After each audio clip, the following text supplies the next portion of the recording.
नारायणगावात अजित पवारांच्या जनसन्मान यात्रेला काळे झेंडे दाखवले। भाजपच्या माजी जिल्हा परिषद अध्यक्षा आशा बुचके यांच्यासह कार्यकर्त्यांकडून दादांच्या ताफ्याला काळे झेंडे, शासकीय कार्यक्रमात घटक पक्षांना वगळलं जात असल्याचा आरोप।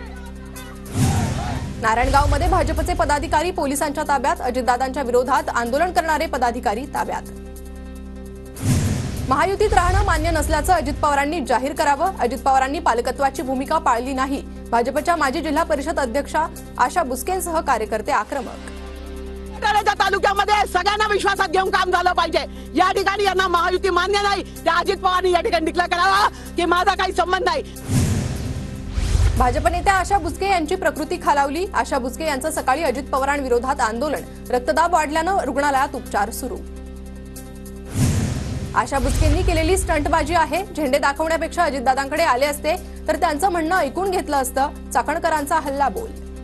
त्यांना त्याची थोडीफार कल्पना असेल, पण अशा पद्धतीने झेंडे दाखवण्यापेक्षा त्या दादांकडे जरी आले असतं तरी दादांनी त्यांचं म्हणणं ऐकून घेतलं असतं। मला असं वाटतं की ही एक स्टंटबाजी आहे आणि दादा कोणीही आलं, नाव गाव जात धर्मपात काही विचारत, पक्षही विचारत नाही, ज्याचं येईल त्याची तक्रार ऐकून घेतात आणि प्रश्न सोडवतात।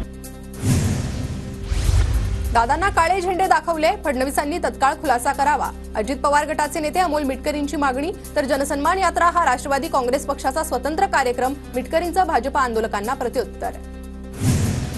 जय पवारांच्या रोहित पवारांच्या मतदारसंघात आजपासून दौरा, जय पवारांच्या कर्जत जामखेडमध्ये बैठका। ठाकरेंकडून मुंबईतील 36 विधानसभा मतदारसंघाची मोर्चे बांधणी सुरू, 10 नेते आणि 18 सहाय्यकांवर 36 मतदारसंघाची जबाबदारी, प्रत्येक नेत्यावर 2 विधानसभा मतदारसंघाची जबाबदारी। विधानसभेच्या निवडणुका नोव्हेंबर महिन्यात, मुख्यमंत्री एकनाथ शिंदेंकडून संकेत, नोव्हेंबरमध्ये पार्सल पाठवा, पुण्यातील लाडकी बहीण योजना शुभारंभ कार्यक्रमात वक्तव्य।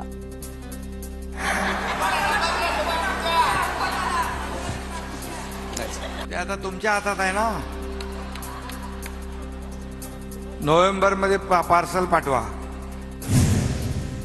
निवडणूक आयोगालाही खोके दिलेत का? संजय राऊतांची शिंदेंवर टीका, तर झारखंडमध्ये पक्ष फोडून हेमंत सोरेन यांचं सरकार हटवायचंय, राऊतांचा निशाणा। निवडणूक आयोगाला खोके दिले काय?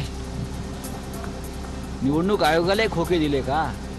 कारण त्यांना झारखंडमध्ये गडबड करायची निवडणुकीपूर्वी, सोरेन यांना हटवायचे प्रयत्न सुरू आहेत, त्यांचा पक्ष फोडून। खानापूर विटा मतदारसंघात सुहास बाबरांच्या पाठीशी राहणार, विशाल पाटलांचं वक्तव्य। बाबर शिंदे गटाचे संभाव्य उमेदवार, लोकसभेनंतर विधानसभेलाही ठाकरे गट आणि विशाल पाटलांमध्ये ठिणगी पडण्याची शक्यता। दादा गटाच्या युवक कार्यकारिणीतील 20 जणांचा शरद पवार गटात प्रवेश, मंत्री अनिल पाटील भेटीसाठी वेळ देत नाही, कार्यकर्ते पदाधिकाऱ्यांच्या समस्या सोडवल्या जात नसल्याची तक्रार। बारामतीमध्ये शरद पवार आणि सुनेत्रा पवार विद्याप्रतिष्ठानच्या बैठकीला एकत्र, विद्याप्रतिष्ठानच्या कामासंदर्भात शरद पवारांच्या उपस्थितीत आढावा बैठक। अजित पवारांनी ड्रग्जवरून लोणावळा पोलिसांना तंबी दिली, अंमली पदार्थ विरोधी कारवाई करा नाहीतर ऍक्शन घेणार, अजित पवारांचा डीवायएसपी पीआयना इशारा। अजित पवारांच्या कार्यक्रमात शिवाजीराव आढळराव पाटील हजर, कालच्या जनसन्मान यात्रेत मात्र आढळराव पाटलांची गैरहजेरी, तर जनसन्मान यात्रेच्या बॅनरवर आढळरावांचा फोटोच नसल्याचं समोर। लातूरमध्ये मुस्लिम आरक्षण शिक्षण संरक्षण परिषदेचं आयोजन, मुस्लिम समाजाच्या शैक्षणिक आणि राजकीय परिस्थितीवर अनेक वक्त्यांचा संवाद। ऑल इंडिया पॅन्थर सेनेचे राष्ट्रीय अध्यक्ष दीपक केदार आणि मनोज जरांगे यांची भेट, मध्यरात्रीच्या भेटीत राजकीय खलबत झाल्याची चर्चा। भाजपचे 3 नेते जरांगेंच्या वाटेवर, नांदेडच्या मिनल खदगावकर, बीडचे राजेंद्र म्हस्के आणि माजी आमदार संगीता ठोंबरेंनी घेतली जरांगेंची भेट, जरांगेंकडून उमेदवारीसाठी प्रयत्न असल्याची चर्चा।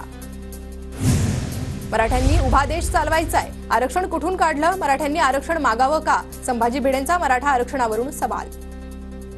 आणि मराठ्यांनी आरक्षण मागावं का? अरे मराठ्यांनी उभा देश चालवायचाय, आरक्षण कुठलं काढलंय? 28 ऑगस्टला सांगलीत कडकडीत बंद राहणार, बांगलादेशमध्ये हिंदूवर होणाऱ्या अत्याचारांविरोधात बंद, संभाजी भिडे यांची माहिती। मी माझ्या भूमिकेवर ठाम, चूक केली असं वाटत नाही, माफी मागण्यासारखं मी काही केलं नाही, वादग्रस्त वक्तव्यावर होणाऱ्या टीकेनंतरही रामगिरी महाराजांकडून दिलगिरी नाहीच। उमरेड काटोल पूर्व नागपूर हिंगणा मतदारसंघासाठी पवार गट आग्रही, नागपूरमध्ये उमरेड आणि पूर्व नागपूर काँग्रेसकडे असताना पवार गटाचा दावा। यूपीएससी परीक्षेशिवाय 45 जागांसाठी सनदी अधिकाऱ्यांची भरती, 45 क्लास 1 अधिकाऱ्यांसाठी लॅटरल एंट्रीची जाहिरात प्रसिद्ध, 3 वर्षांसाठी कंत्राटी पद्धतीने विविध मंत्रालयात महत्त्वाची पदं मिळणार. कोलकातातील महिला डॉक्टरवरील बलात्कार आणि हत्येचा मेडिकल असोसिएशनच्या वतीनं निषेध, अहमदनगरच्या श्रीरामपुरात रॅली काढून गुन्हेगारांवर कठोर कारवाईची मागणी. जळगावच्या भुसावळमध्ये कोलकात्यातील घटनेविरोधात वैद्यकीय विभागाचा मूक मोर्चा, मेडिकल असोसिएशन आणि वैद्यकीय विभागाच्या अधिकाऱ्यांसह डॉक्टरांनी मोर्चा काढत निषेध नोंदवला. राज्यात पुन्हा पावसाचा कमबॅक, पुणे, सातारा, कोल्हापूर, रत्नागिरी, सिंधुदुर्ग, नागपूरसह अनेक जिल्ह्यांना पावसाचा येलो अलर्ट. दक्षिण कोकण, मध्य महाराष्ट्र तर मराठवाडा आणि विदर्भात मेघगर्जनेसह पावसाची शक्यता. बीडच्या माजलगाव शहर परिसरात मुसळधार पावसाची हजेरी, 2 महिन्यांपासून पावसानं उसंत घेतल्यानंतर पाऊस, शेतकऱ्यांना दिलासा. जळगावच्या सराफ बाजारात अर्थसंकल्पानंतर पहिल्यांदाच सोनं 72,000च्या पुढे, सोन्याच्या दरात तब्बल 1,600 रुपयांची वाढ. महाराष्ट्रातील सोने खरेदीच्या दरात 46% वाढ, तर डेटा थिंक टँक प्राइसच्या सर्व्हेनुसार राज्यात सोने खरेदी वाढली.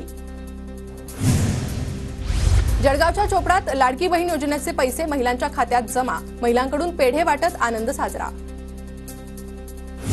वर्धा जिल्ह्यात लाडकी बहीण योजनेचा जिल्हास्तरीय कार्यक्रमाला महिलांची मोठ्या संख्येने उपस्थिती. कोल्हापूरच्या इचलकरंजीत संजय गांधी निराधार योजनेतील लाभार्थ्यांना मंजूर पत्राचं वाटप. या योजनेअंतर्गत 2138 लाभार्थ्यांना मंजुरी पत्रकाचं वाटप. करमाळा पोलिसांकडून शहरात वृक्षदिंडीचं आयोजन, पोलीस अधीक्षक अतुल कुलकर्णी यांच्या हस्ते वृक्षारोपण.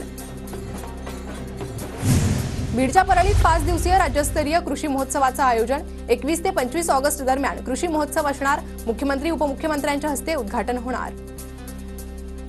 परभणी जिल्हा पोलीस दलात 21 नवीन कर्मचारी दाखल, पोलीस अधीक्षकांकडून नियुक्तीपत्र देऊन पात्र उमेदवारांचं स्वागत. वाया जाणारं अन्न उपयोगात आणण्यासाठी लातूरमध्ये तरुणांचा कौतुकास्पद उपक्रम. लग्न कार्यात किंवा इतर ठिकाणी वाया जाणारं अन्न गोळा करून गरीब आणि गरजू कुटुंबांमध्ये पोहोचवण्याचं काम हाती.